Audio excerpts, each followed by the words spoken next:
السلام علیکم. یہ انگلش کے چیپٹر 1 کے سوال الفاظ معنی ہیں. پہلا لفظ ہے بسٹو. اردو میں اس کا مطلب ہے عطا کرنا یا نوازنا. انگلش میں اس کو کہیں گے to give something as an honour or a gift. کوئی چیز اعزاز یا تحفے کے طور پر دینا. دوسرا لفظ ہے کیوس.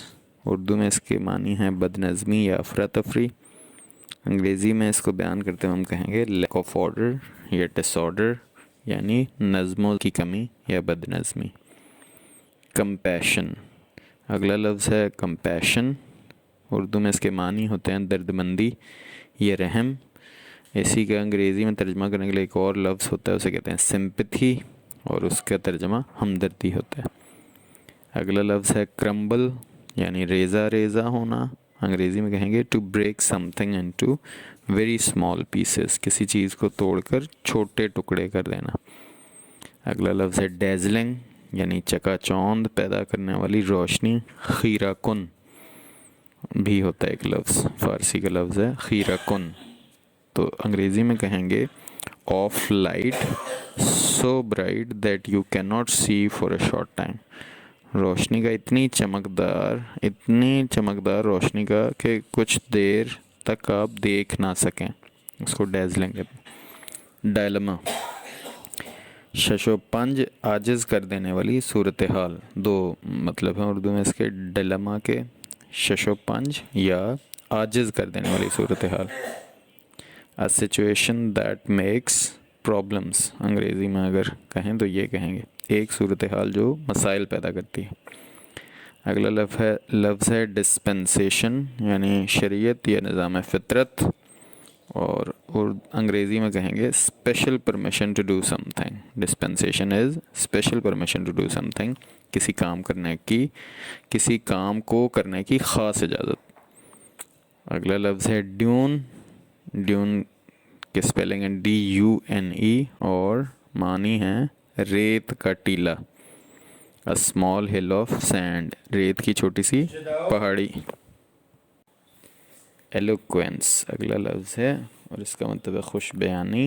انگریزی میں کہیں گے the ability to use language and express your opinions well.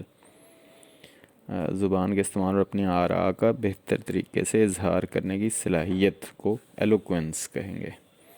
اگلا لفظ ہے ایمبوڈیمنٹ، یعنی مجسم یا مجسمہ. اور انگریزی میں کہیں گے a typical example of an idea or a quality.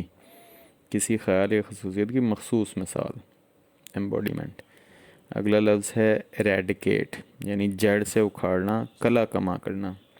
انگریزی میں کہیں گے to destroy or get rid of something. تباہ کرنا یا کسی چیز سے چھٹکارا حاصل کرنا. اگلا لفظ ہے everlasting. everlasting کو اردو میں کہیں گے لازوال یا ابدی. اور انگریزی میں کہیں گے continuing forever، یعنی ہمیشہ رہنے والا. اگلا لفظ ہے میڈیٹیشن، یعنی مراقبہ، خاموشی سے گہری سوچ میں ڈوبنا، خصوصاً دینی وجوہات کی بنا پر.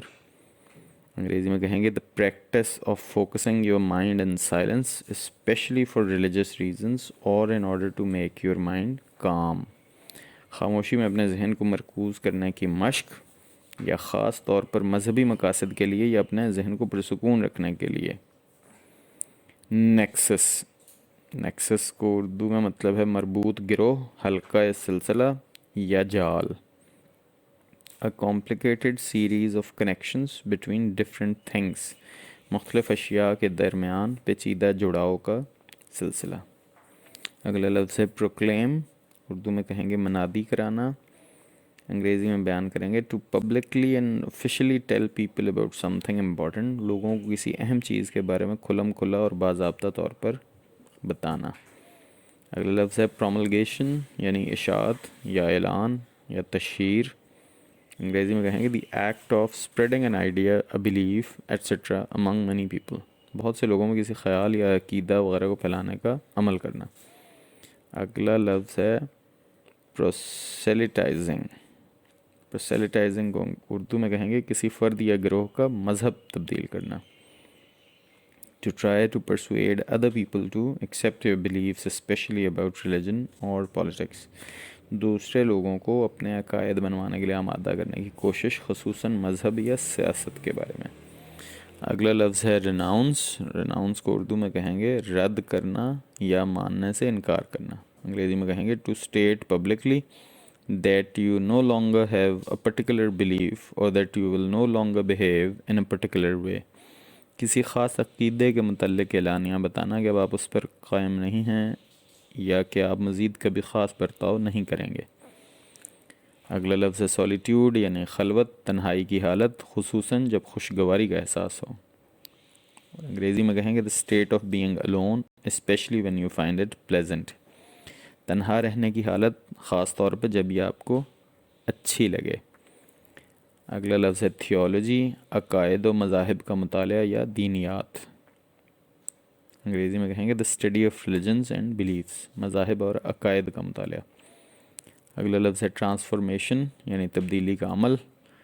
انگریزی میں کہیں گے complete change in somebody or something، کسی شخص یا کسی چیز میں مکمل تبدیلی.